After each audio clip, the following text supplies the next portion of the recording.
story, and this is the second edition we have in today. Last week was amazing. We had intelligent, we had amazing guests in the studio, and today is going to be more interesting. We'll be talking about a very nerve-wracking topic. I'll introduce the topic right after the musical interview.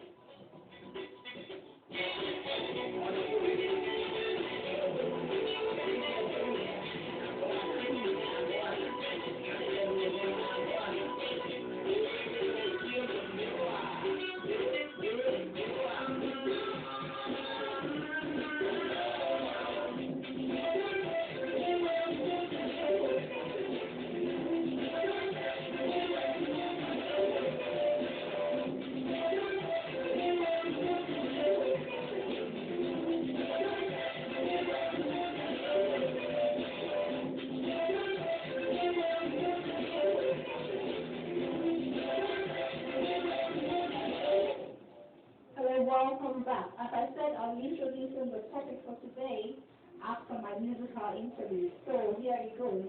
Do we have laws in Ghana? You know, people keep on saying, oh, Ghana, they are raining here, raining here. Is that true? How true is that statement?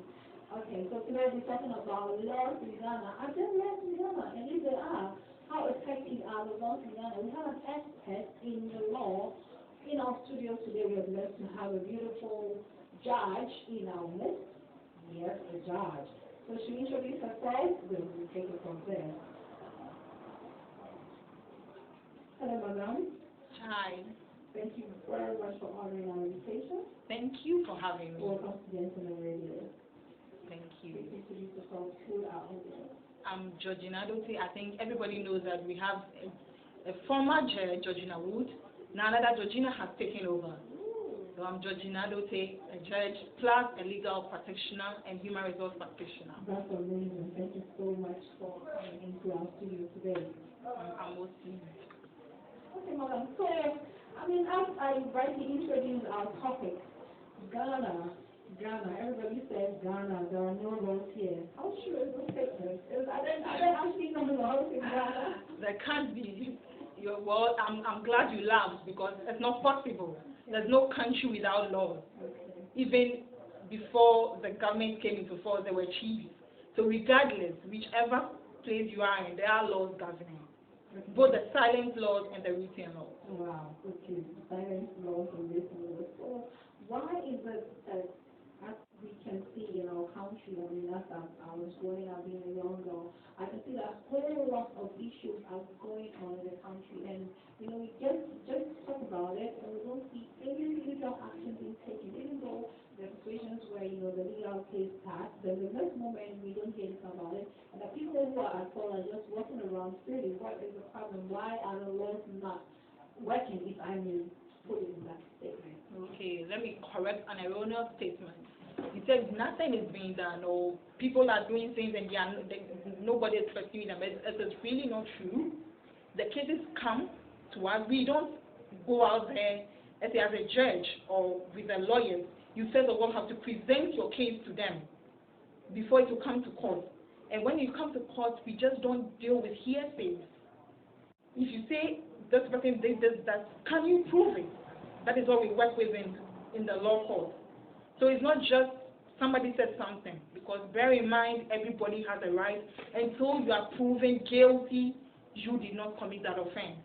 Okay. So as you said, if there's evidence and, until you're proven guilty. And evidence that is beyond reasonable doubt. Okay.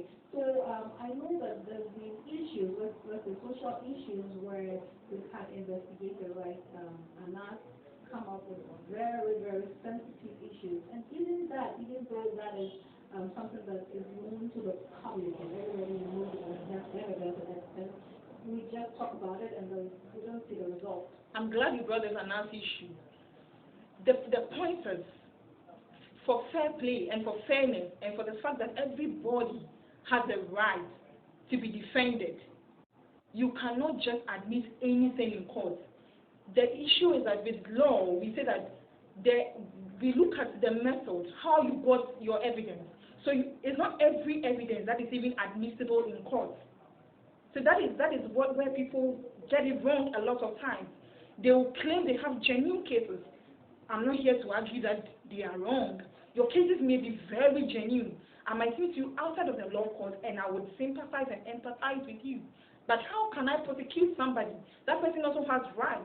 If the method in which you got the information, which you are calling evidence, cannot be admitted in court. For instance, with the announce issue, you can't, if you're talking to somebody and then you just put your phone on recorder, you're just recording the person without the person's knowledge. It depends on what type of information you are taking from the person. So if you just do it without the person's permission and knowledge, it's not admissible in court. So if you also back, you see, the method that you employ, that is why in law we say something that he who has clean hands is the one that can point the finger at another person and prosecute the person. So if you yourself, the method in which you gathered the evidence, you fought it, and you did things that can be legally, we can prosecute you, then you can't also come to court and say we should prosecute the other person. So imagine you went to the person's office and you put this earpieces or this recording devices without the person's knowledge, and you put it at certain places, and you got the evidence from it based on their conversations and everything. You can't admit this in court. In fact, we will refuse it. Because that is breaking, do you know that is breaking an entry? It's not possible. So you yourself can even be penalized for that. So that is the issue. Most ways that they get this information, they can't admit it in court. We can't use it. So if you think you have a genuine case, use the appropriate method, use the right channel, before we can also listen to you. So it's sad. I agree with you. We sit in court and we hear some of the cases, and it's very pathetic. We must prosecute these people, but we have to just throw the evidence away. Because if we have to dig deeper, then you yourself must also be jailed. Wow. Okay. So as you said, I mean the method of getting your evidence and stuff like that. And the weight of the evidence, especially with criminal issues, with criminal things that criminology. But this was the case. I mean, Ghana is not getting any better. So what can be done about it? Because we need to go according to the law to do things. And even things that people are seeing that it's defaulted. It's obviously and clearly defaulted. But okay, there's a way of getting evidence that's not correct, so we can't prosecute them. What can be done about it? So there are various ways. So we all work hand in hand. I think education should play a big part. We should all educate each other. Because people, that's one thing, people shout outside of the court, I have been robbed, it was a wrong verdict, but our hands are tied. And these laws are there so that we would also not step out of boundary. Because bear in mind, some of these cases, if you should prosecute them, these people are also, their freedom is going to be taken away from them. Some might have to serve life sentences in jail. So we have to be extra sure. So we have to prove beyond reasonable doubt that this person is surely guilty. And we can talk about the election petition. And people thought they had a genuine case. But what happened? So you talk about the fact that the law and the law court is not being fair, or probably judges are being bought. I'm not saying it doesn't happen. But most of these cases, it is not about that. But it's about the fact that the evidences are just not solid enough to prosecute those people. So first, let's educate each other. If you think you've seen something and somebody is doing something that is not right, we have various means by which you can get them to be investigated. For instance, that is why we have anonymous pleas. You can call the police. We have private investigators, and even with the public service, the military services and with the police services, we have people who are specialized in investigation. So they could set up this thing. So your duty is to just report. And if you also want to get information from them, just make sure that you also don't break into their privacy and get this information, because at the end of the day, you wouldn't be risking your own life. They could call. So imagine you are there to get information. They catch you that you've broken into their home. Though they might be in the wrong, but then they call a police person. When they come, who do you think they will catch? Yeah, okay. So let's use the right method, get the right people involved, report to the police, they will do their job, and then they will bring it to us. Okay. Thank you. We'll go for quick information. You're welcome.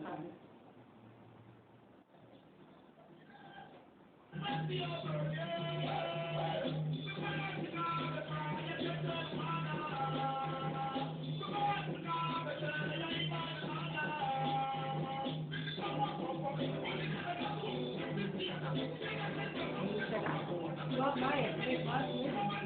That's how it moves my voice.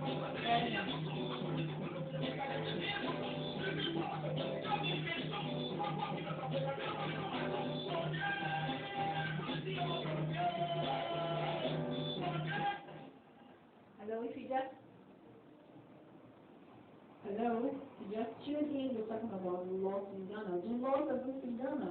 We have here a beautiful new Chief Justice of the Republic of Ghana. So before you went to the break, she was telling us that before you report a case, you need to have enough evidence, and the way of how you even acquire your evidence is extremely important to the law. Okay, so our next question to you, Mom, is that what are you going to do differently? What are you going to do differently? Because the laws must work. If evidence are presented, then there's something going on, but obviously there's something that has to be done about it. So what are you going to do differently from what has been happening? So what I'm going to do differently is that I personally, I could give the laws, we don't act as an individual. I'm the Chief Justice, but before the thing gets to the Supreme Court, I don't come in. So there are stages. The same way I advise that, yes, people are saying that sometimes they report the cases to the police, and then the police may take bribes, or these are all allegations. So without evidence, you can't prosecute these people. So with the police, let's say you're talking to a police person, and this is what the police person says: give me this money, give me that money, before I'll do this. Or you think that you had a genuine case, and the policeman rather did not do what you did not investigate and put the person behind bars, if in case they should, because bear in mind, if somebody owes you, and this is one thing we do a lot in Ghana, somebody owes somebody and they go and call a policeman to come and arrest the person. It is not done, it is not lawful. You don't jail somebody who owes you. You just negotiate terms. When it comes there, you have to negotiate terms of payment. Unless the person has run away, then you have to restrict the person's movement. Do not live here within a certain parameters. So the issue is that if you think that the policeman or somebody else that you took the case that should have listened to you did not do their work well, and there's bribery or corruption allegation, take it to the High Court. Put your case before them. They will call the relevant people, and then if you still, the verdict from the High Court, you think you are not satisfied with it, you move it. That we have stages. So from the High Court, you move up till it gets to the Supreme Court if you are still not satisfied with it. So you have stages. There's always a redress. There's always a chance to come back to a particular case and then get a verdict that you think is genuine and you are happy with it. Okay, thank you very much. The last question before we finish, I want to find out, okay, we know that people say Ghana police is corrupt, are buying. It's actually something that is very common now. So what can we do about it? What are you going to do about it? If people who are supposed to protect the law are actually violating the law, and if assuming I come to you with evidence, what can we do about it in general? So as I said, the evidence must first of all be admissible in court. Very admissible. A police asked me directly. I should cover and I recorded. Record this. With my phone. Then I record it. If it is an audio, that's what. It's an audio. If it's an audio, then you should be careful but at the end of the day, we still have forensic. We have people that are in charge of the technology, they are forensic IT people. They will be able to tell if the voice has not been doctored, because bear in mind we are in an IT world, anything can be done. So just an audio, you could have doctored the person's voice. Video would be more substantial, but audio too, yes, we could have the forensic team to take the voice. If it's the person it matches, yes, we will prosecute the person. So don't give the bribe. That is the thing. They ask for it, don't give, because bear in mind the person who asked for the bribe and the person who gives it are both culpable here. They've done something that is wrong, regardless. But the thing is that the police, if somebody in authority is supposed to enforce the law. So I personally think that there should be more sanctions for people in authority who are not doing their work. You will both be penalized because you've also broken the law. Before the police is a person in authority, the police is also a citizen of Ghana. So unfortunately, Ghanaians have lost trust in the police. But do you know that even if the president commits the same crime, he's not going to get, it's not about who you are in position, and then at the end of the day, fair enough, he's a policeman, so his sentencing and the way we look at it will be slightly different from you. But what you need to know is that he asked you for bribe. That is legally, it's not supposed to be done. You also give the bribe. You're also at fault here.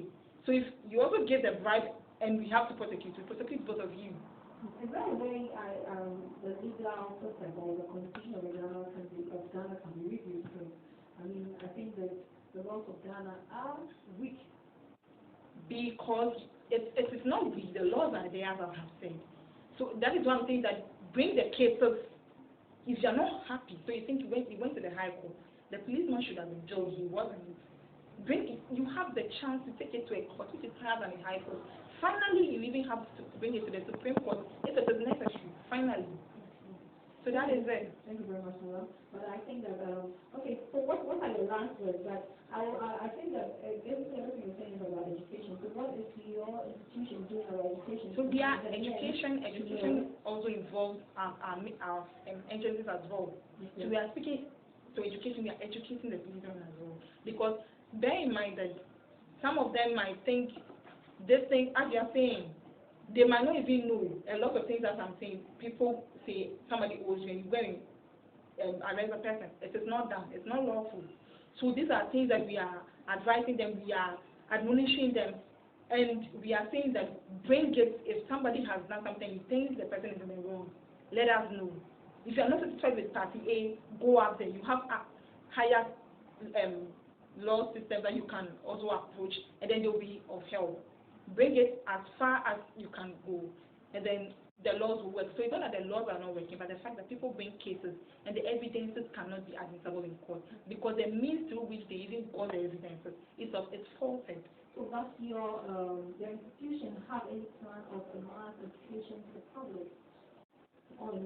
Being here is one of them. Okay. So we are now going to, as a chief, I should not even be sitting here. I have a lot of job. You're very honest to have you here. I'm happy to be here, but it's because this is something that we need to do. So I have just come. Like what's the actual, is there a duration, a schedule plan? So we have our homepage, we have a website, and we are putting, because I think that people need to know the law first of all. If they don't know the law, they can't apply it.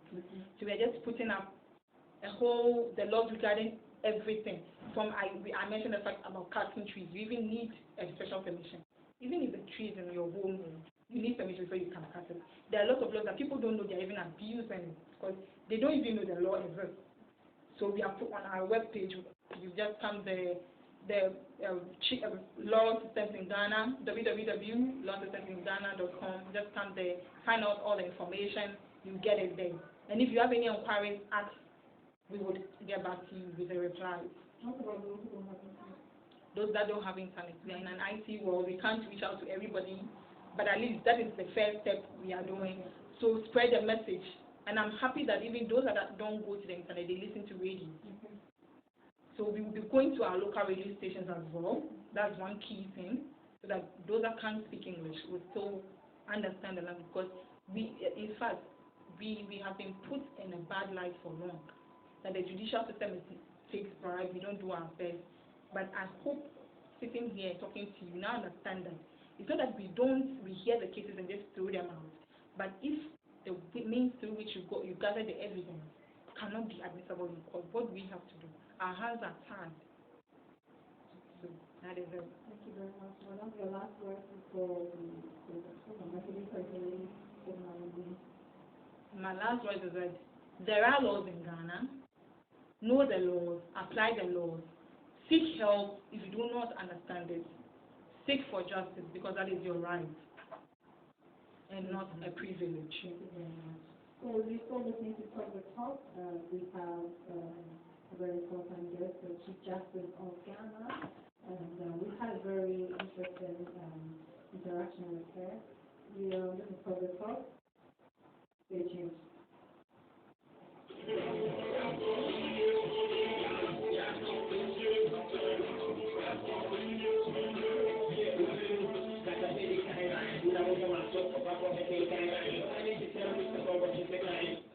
Thank you very much for listening. My name is Annie Kosari. Again, and tune in same time next week to the radio. It's Talk the Talk.